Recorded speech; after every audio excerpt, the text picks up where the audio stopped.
Welcome to the Cosmic Heart Podcast. I am your host, Jessica Hope, and today this is the first ever series episode on narcissism and the spiritual breakdown of narcissistic tendencies, abuse, and behaviors, how to handle narcissism, and a deeper understanding of what narcissistic behaviors actually is. And from my personal observations, everything that I share here is divinely channeled by me through my own personal experiences, observation, internal wisdom, and real life experiences with people who have narcissistic behaviors. I am a master healer, I'm a master channel and guide, and I'm here to teach today essentially what I understand narcissism to be. It's totally okay if anybody has any differing opinions or anything you would like to add. I'm always open to interpretation. This is just my personal viewpoint and understanding from my own personal observation and experience. I want to start with speaking on the foundation and fundamental core roots of how narcissistic behaviors, from my observation, have come about and why it's become such a widespread trend to label so many people with narcissism. So, as a child, every baby and child has an inherent need for love and connection. The majority of people, primarily who have what we perceive as narcissistic behaviors, most often I have found have paired with these behaviors other underlying conditions, impairments, disabilities, and what I've found is also seems to be paired with autistic traits as well. That being said, a lot of these grown adults who have gone through these experiences as children seem to be it seems to be a really trending like backstory. So what I have seen is a lot of them have a similar childhood and upbringing, and that being usually they were starved of a lot of love, a lot of attention and nurturing from the parents, and they were forced to self-soothe, and through these experiences they have developed negative and manipulative attention-seeking behaviors due to not receiving enough positive attention, reinforcement, and nurturing, loving energy from their parents. It could be from one parent, it could be from both parents. They may not have even had parents. It's usually a very similar backstory. So it's like that could look like their parents as they were, growing up. It's like, stop crying, or, they're acting out for attention and they're just punishing, punishing, punishing instead of giving them understanding or looking into why is my son or daughter behaving this way? Are they needing love? Are they going through something in school? Are they having a hard time with something else mentally? Or do they have some underlying issues going on? It's usually treated with cold or callous or disconnected emotional responses from the parents. And from my observation, it seems that those people who've gone through that have a certain similar mindset, it kind of become cold themselves. They become used to doing negative attention seeking behaviors. Children, when they're in their formative years, they tend to develop negative attention seeking behaviors if they never get positive. So that can obviously look like having your child constantly doing things that gets your attention, where they're throwing things on the floor and they know that you don't want them to throw things on the floor, or if the parent is not giving that positive reinforcement and the child is constantly doing things to get in trouble and go to timeout, at least that behavior is being acknowledged, and it's the whole psychological understanding of no attention or negative attention is better than no attention at all. So from what I have observed, sometimes it can be from a mother who is just simply overloaded. She either doesn't have the father in the picture, or the father is in the picture, but he's abusive or very detached emotionally and mentally to the child. Sometimes it can be that the father was abusive. Sometimes it can be the mother was abusive. But it usually is a very similar backstory. And so that caused me to really take a deeper look at what is this idea that we have of narcissism, and why is it so prevalent? Why has it become so much more rampant in our society? And is it really more now, or is it that we have more of a conscious awareness of what it looks like, and it was given a label, and now everybody feels like they have an understanding on what it is that's actually happening? I believe that this has happened for a lot longer than just now. I believe that we have experienced people like this for many generations. It's just, again, now we have more of a conscious awareness of what does it look like, and how to tell, if someone has narcissistic traits. And so therefore it's like, okay, label it and then move on. And oftentimes people who are labeled with narcissistic behaviors and traits get thrown to the side. I want to talk about how, when we really break down the fundamentals of what we call behaviors that are narcissistic, we can see that they all mainly tie into a complex of a system of what appears to be almost a constant state of psychosis or disconnect mentally and emotionally. The person seems to be so far away mentally and emotionally from reality, and you know in a constant state of disconnect. So what that shows me is that when they're in that state, they're living in a safe place inside of their mind, where they have built what seems to be this, like, I don't know how to explain it, but like within the consciousness, it's like a safe, like, haven where ever since they were a child, they they were so withdrawn within their mental space that it was like that was the only place that was safe for them, and therefore their physical body and their brain is kind of running on like programs.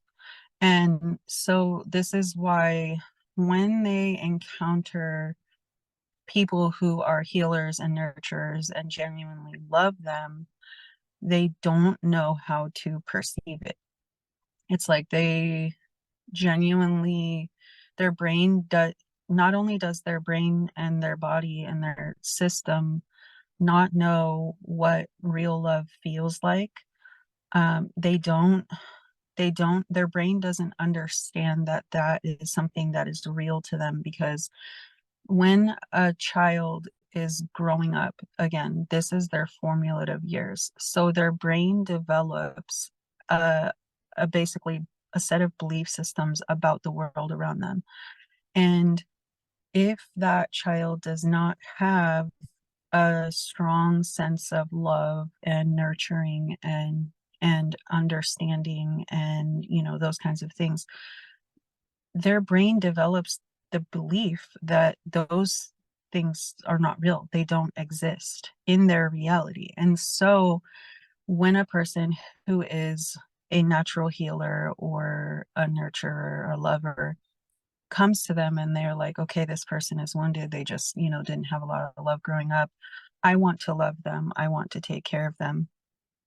Basically, what I've observed tends to happen is that person latches, the person who has the narcissistic tendencies and behaviors latches onto what feels like something they never had, which is love. But then over time, those traits and behaviors that they developed tend to surface. And so then that's where it gets tricky, because the person who doesn't have the narcissistic behaviors and tendencies feels like the other person who does was hiding the traits, and maybe they in fact were hiding them, but some people don't even consciously do it. Some of them, from what I've observed, is they genuinely want to be loved. They want to latch on to the nurturing, loving healer energy. And so for a time, they behave differently. And they they really do have that love for the other person. But then when that love touches on the untouched wounds that this person has developed over the course of a lifetime of child and teenage years and formative adult years into this adult body and brain, they those untouched wounds come to the surface. And so when that happens, the person who was with them feels like, okay, you were hiding this part of me, or excuse me, this part of you this whole time from me, and now I feel like you tricked me. And again, some people do that consciously, and it is part of unhealed wounds. These are behaviors and tendencies that these people who have narcissistic traits, they are in survival mode all of the time, not just part-time, all of the time. And they've been in survival mode since they were little. So they do not know the difference. And people who have done the work to heal themselves, they do. They understand what being in survival mode is and coming out of survival mode, and what real peace feels like, what real love feels like. They understand it on a core root level because they've experienced what real love is. And so this is where it gets more complex. What happens when a person has, for a long enough period of time throughout the formative years of childhood and teenagehood, and into adulthood, there has had their brain normalize these thought processes and patterns of manipulation and gaslighting and emotional and mental and cognitive dissonance, etc., things that come along with what we call narcissistic traits.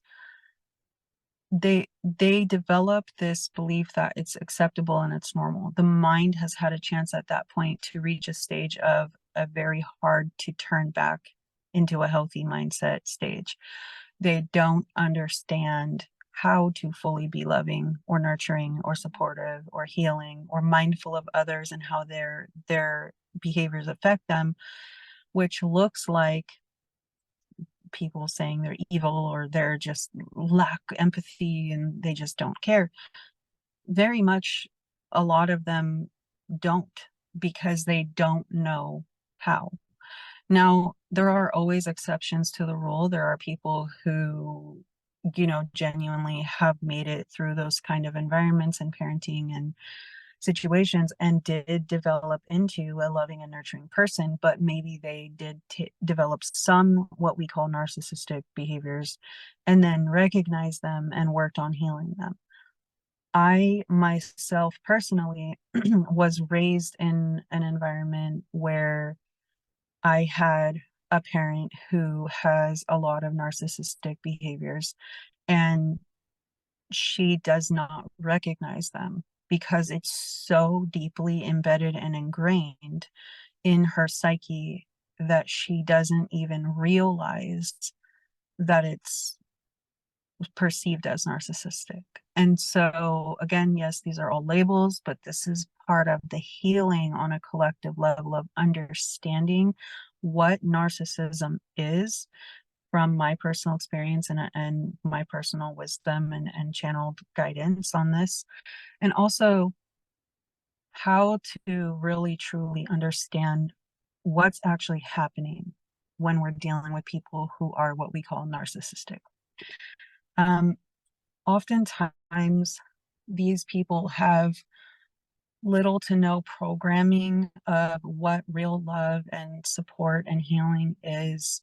So the programs in their mind in the formative years of development are genuinely, cognitive dissonance, disconnect mentally and emotionally, trying to learn how to self-soothe in an environment where there's no real love and supportive energy. And it just makes that person a walking wound. They're essentially always wounded and never knowing how to heal because they never were given the tools to know how. And many of them are hardwired since birth. Now, this next part, we're going to get into healers and nurturers and how we can have the potential to attract narcissistic tendencies in people. When we understand the laws of the universe and how law of attraction works and how most of the healers who are here on earth now have been through a tremendous amount of hurt and stress and chaos and pain through the developmental stages of our spiritual unfolding of our gifts and our awakening processes, the traumas and the hurts, unless properly released from the body and the spirit, which takes real hard work, oftentimes, to release them from the body and the spirit and the energy field, unless those things are cleansed properly, those traumas become energetic bubbles of energy, of chaos, of trauma, of hurt emotion, etc., abuse, things like that. And they live in our bodies, our energetic systems, our auric field. Those bubbles of energy then they become essentially like magnets. These energetic bubbles of trauma and hurt essentially become like magnets to people or situations of similar energy to the traumas, the hurt, and the chaos that you have experienced that may still be living within your energy field. And so, that being said, when people who are healers and nurturers come into contact with people who have those same energies in their energy field, whether they are other healers who also contain those hurts and traumas, energetic bubbles in their energy field, magnetized to them, or we may magnetize to people who are like the people who caused us those wounds and hurts in the first place. And so when that happens, it can tend to create situations manifested unconsciously into our day-to-day life and reality from people who we initially thought were different, or just of a more healed space within themselves. It can tend to manifest those same hurts, those same situations, those same traumas played out in different ways with different people. And oftentimes I've heard people and myself in the past say, I don't understand why I keep attracting like this same kind of stuff. Like, I thought this person was going to be different, and it turns out they're not. I don't understand. Like, why does this keep happening? And I thought I already learned the lesson from this. Well, the reason why, from my observation and experience, is because these traumas and hurts are still existing within the energetic systems of the person who's been hurt, and therefore they have inadvertently magnetized similar like energy and people and situations who are walking around with those similar kinds of hurt, and therefore they experience it playing out over and over again. The way that you release yourself from that is to actually go through proper cleansing, proper deep root core release of these traumas, these hurts, and these pains that we've held on to within our body, our minds, our energetic systems over the course of whatever part of our life we've held on to them. And I can help you to do that if you are interested, or I can guide you to someone that can also help you as well. I have a very dear friend who does deep-rooted release as well. But either way, I'm capable of helping to assist you and guide you into releasing those if you're interested. So Fundamentally, the person who is seen as narcissistic and the person who is trying to heal that person and take care of them in a way that they have never been taken care of and loved, both have lessons to learn in the situation, and oftentimes more than one lesson. Additionally, there are a lot of factors that tie into all of this, but this is more of a baseline, deeper rooted breakdown of what I personally have witnessed and what I see within my soul amongst the vast majority of people and dynamics where narcissism behaviors and traits and healers and nurturers paths often cross. In a future episode, I'm going to speak more on autism and how autism and certain ADHD behaviors and other underlying mental health issues also tend to have a tie-in to narcissistic traits and behaviors, and also look very, very similar to some of the narcissistic traits and behaviors, and that I will be releasing soon as well. How do we deal with a person who has narcissistic behaviors and we have to deal with them, or we love them and we want them in our life, but we don't know how to handle when they have these behaviors? This is something that I myself am still learning to master the ability to do better, but I can share that from my personal experience. One major thing is we can have a very well clear thought out process and plan to how to respond to a person who has what we identify as narcissistic behaviors. But many of them are incredibly intelligent, and when it comes to manipulating the psyche, because they have honed in their abilities to get negative attention, because they, again, were doing negative attention seeking behaviors since they were a child. A lot of them are in such a deficit of positive attention and love for so long that oftentimes their words can cut deep. Their minds will often go for the first things that they know will hurt and affect you the most. And before you know it, you're responding and you're defending yourself. Even if what's being said to you does not make any sense at all, even if it sounds insane, they know how to get the best of you. They know how to hurt you. And again, it's because it's a wound that has been present for so long within them that that's all they know how to do. Even if you aren't really arguing and you're calmly expressive with your speech, what I have personally observed is walking away is the only real way to disengage from the unhealthy behaviors of a narcissistic person. If this person truly does love you and you walk away and give them time to calm their mind and recalibrate, even if they try to re-engage in conflict, because oftentimes their brain will try to go back to what is normal, because again, it was formulated on negative attention-seeking behaviors. Until they truly choose to heal, they will still have those tendencies, and you cannot force those parts of their mind to listen to reason. I am personal proof of that. I have tried many, many times. Their minds were taught at a young age by, as I spoke on already, to validate and reason out why they are right, and you will be wrong in their mind no matter what you say, because they cannot fully hear you when they are in fight or flight mode. They are only speaking from a wounded place. You have to disengage and walk away from them every single time, even if it's on text messages. You just simply go silent.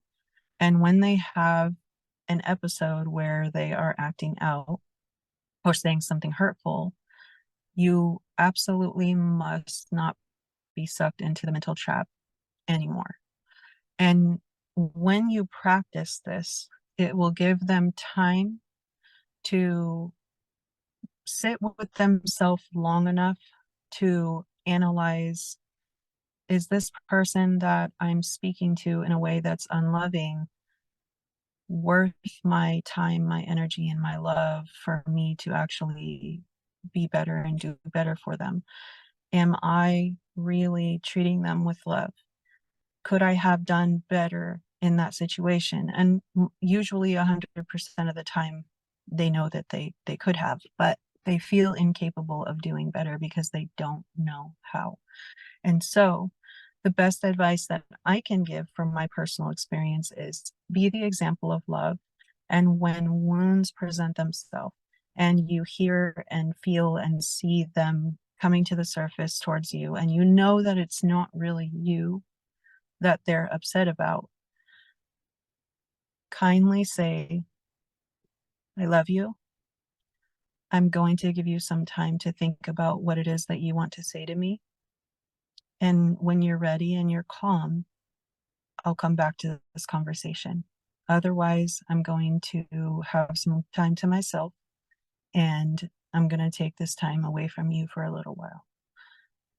If they truly love you and they have enough cognitive understanding within themselves that it's important for them to come back to this and make things right with you, they will. If they don't, then that simply means that they truly are not at a place within themselves to be able to give to you what you need from them. And therefore, that is your opportunity to really analyze if that situation or that person is going to be healthy for you in the long run. So I hope that at least at the bare minimum, this gives you a deeper understanding of how to operate and navigate what narcissism really is. I hope that, it is my sincere, solemn prayer that I can help to bring more enlightenment and understanding to what it is that narcissism really is on a fundamental spiritual level, and essentially how to integrate a more healing um, mental and emotional and spiritual understanding of how to handle people who are what we call narcissistic. I feel that as a collective, we need to take a real opportunity here to look deeper into why people are the way that they are. Everybody is dealing with their own journey. Everybody's dealing with their own path. And at the end of the day, we're all walking each other home. And so let's try our best to not just throw people away. Let's try to understand things on a deeper level, and let's let love prevail, because that's what the world needs most of right now.